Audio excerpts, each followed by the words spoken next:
this is a demo for the final project GUI.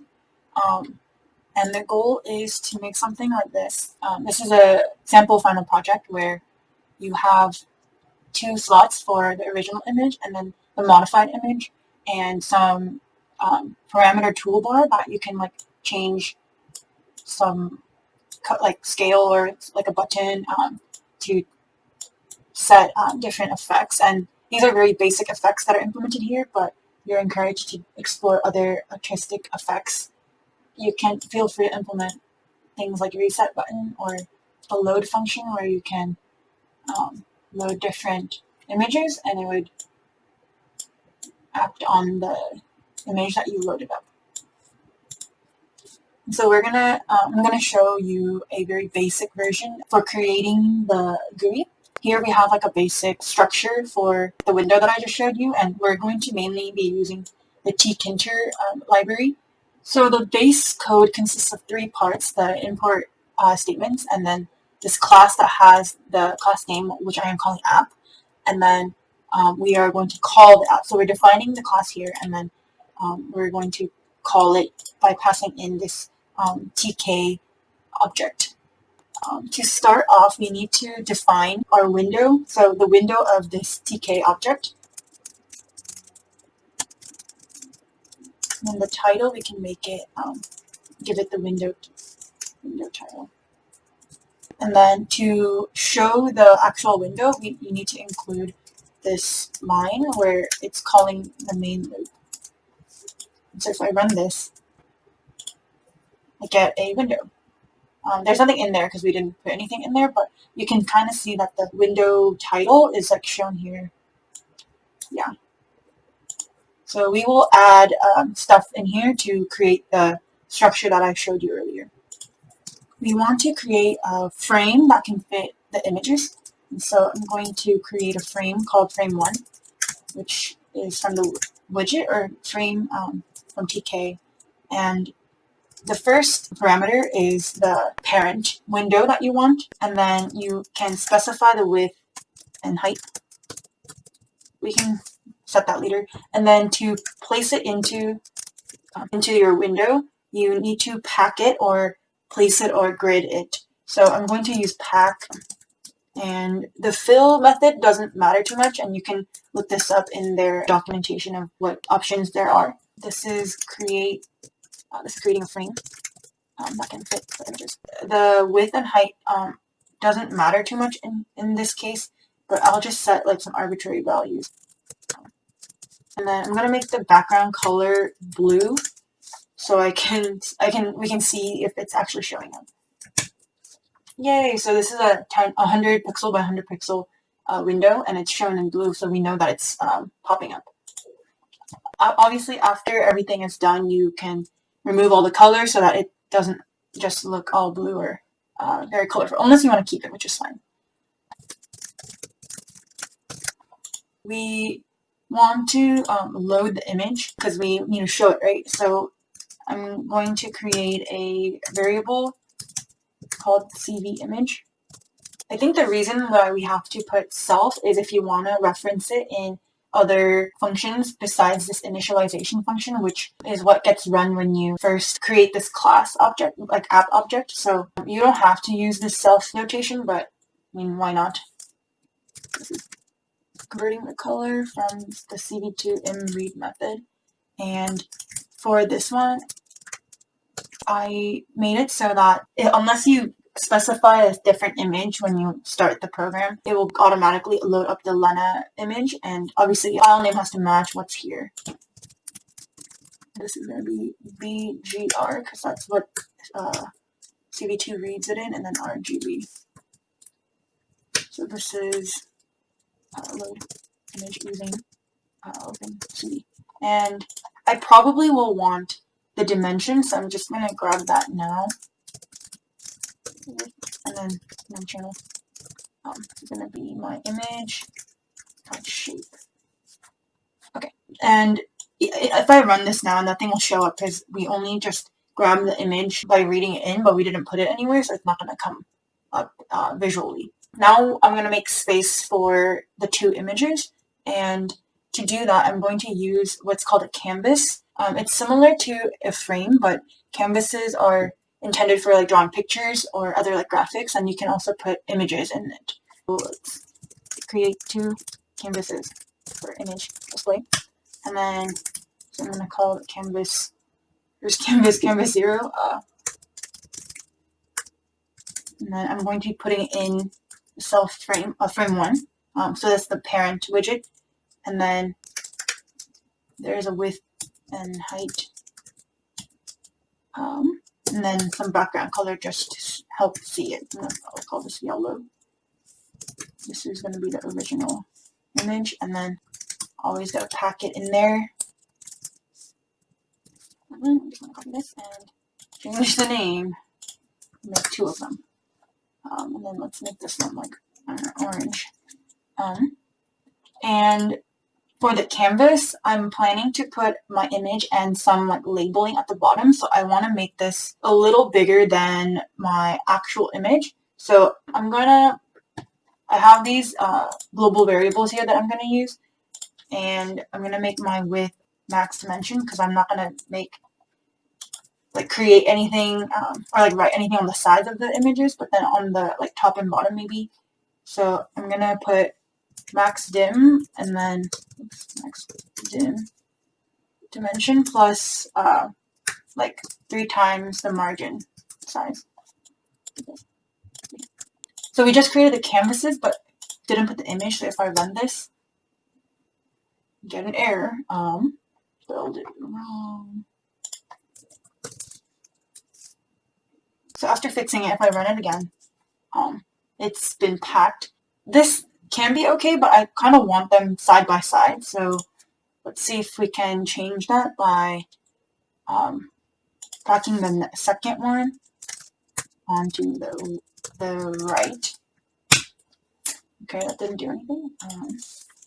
Change this one to the left. Okay, so I guess this right doesn't do anything. Yeah.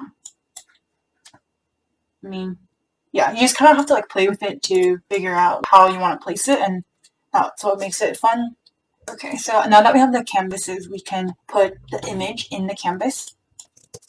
To display images onto a canvas, you need to be using an object called photo image, which is different from just the n-dimensional array image that we made from imread.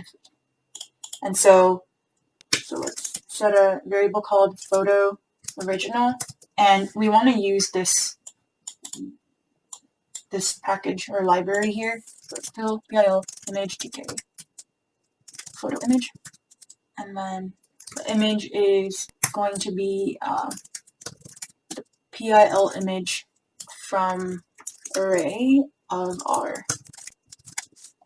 n-dimensional array. I'm going to copy that and name the photo that we're going to be editing. Well, that's not what I want. So this is original. This is modified. Or it's not modified yet, but we're going to modify it. And so we're going to add photo image to canvas.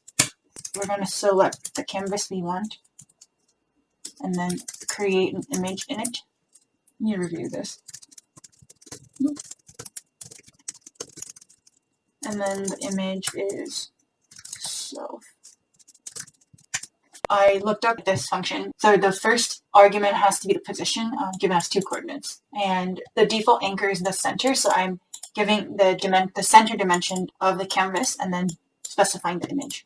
We want to do the same for the other image. This canvas 1, and it's just going to be photo. Okay, let's try it.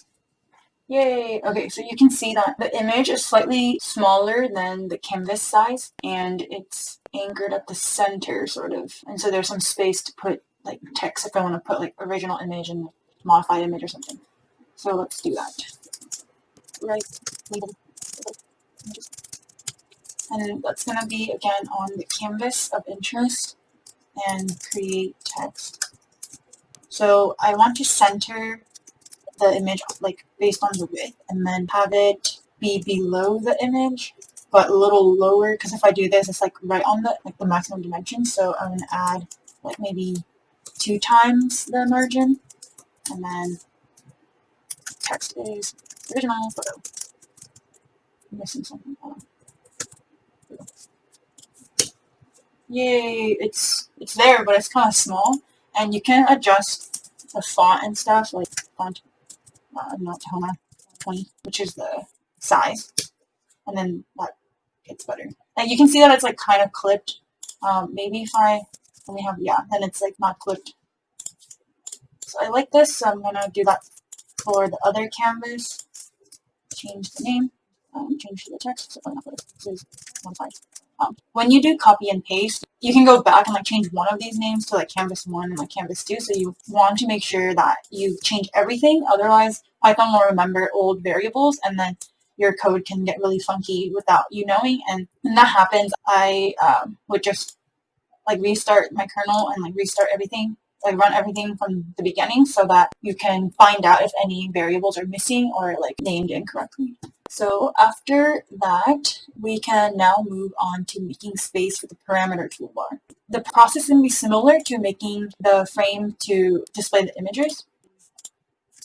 Little thing for distinguishing. And you want to add all of these things before you call main loop. Otherwise, it won't show up. For here, we want to create a second frame. So I'm going to take this code, call it frame 2, and then for dimensions, I think again here it doesn't really matter too much because I think it will expand as you put stuff in it. And I will call this one green. And we want to pack it into the window. You want this, I want this on the bottom of the 2 images, so I'm going to say tk bottom, and it's going to attach to the bottom of the window. And then let's see what happens if I just leave it like this.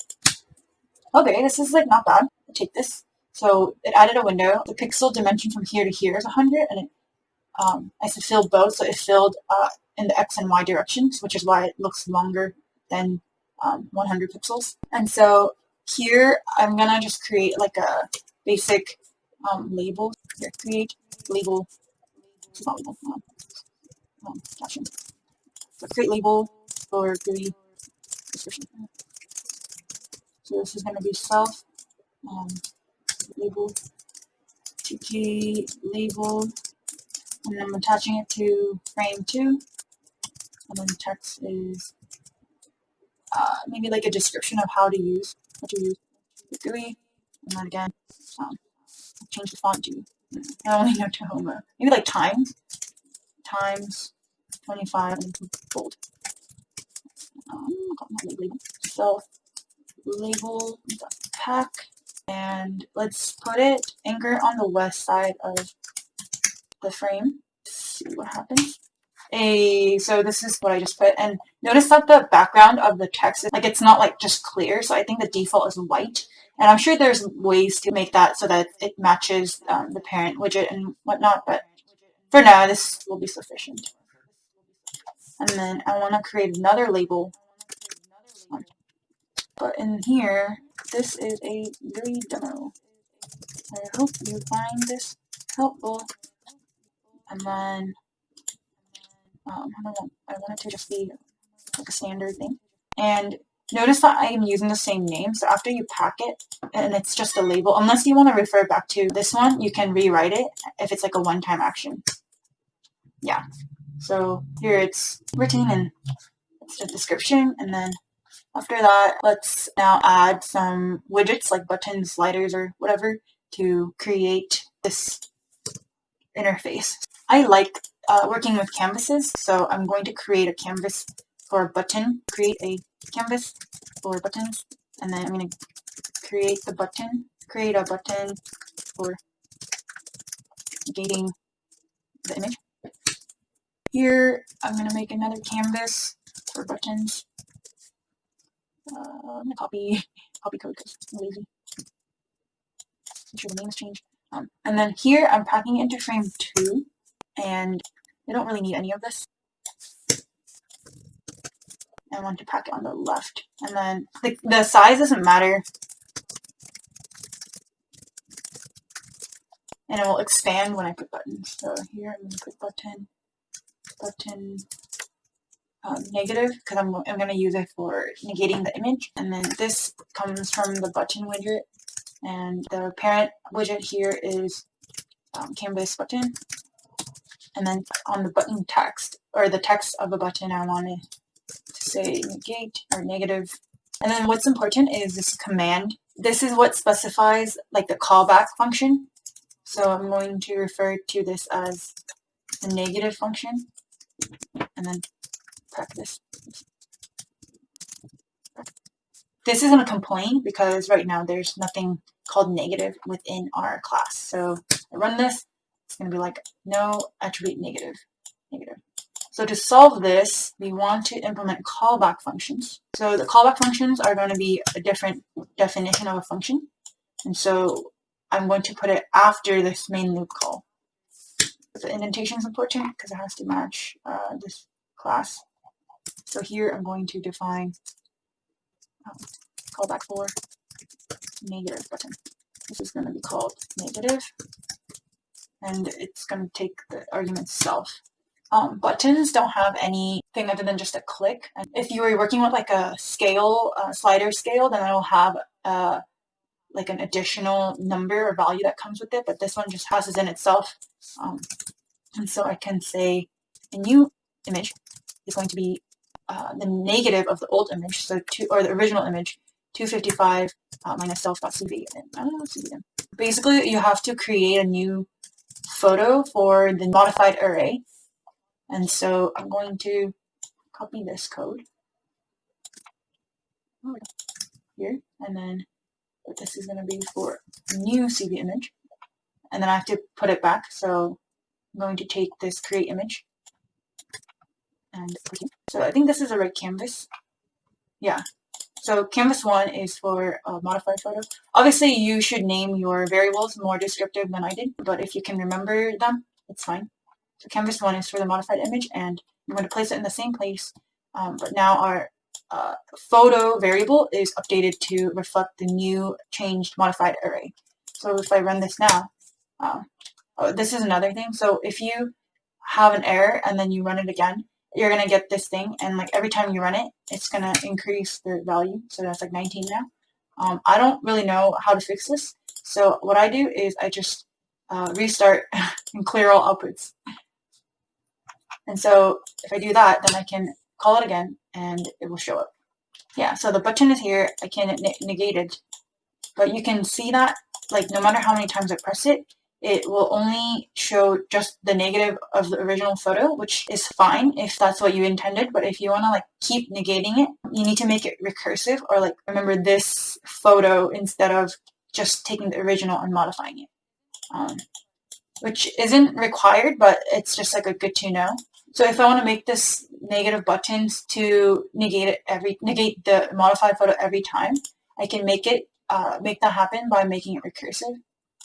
So if I do this, it's going to complain, not right now, but if you run it new, it's going to complain if this object is being referred before it's initialized.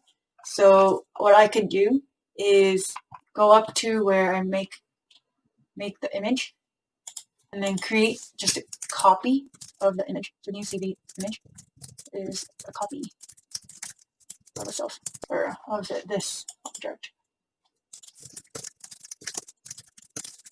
So now if I run it, I can negate it back, negate it. So that's pretty cool.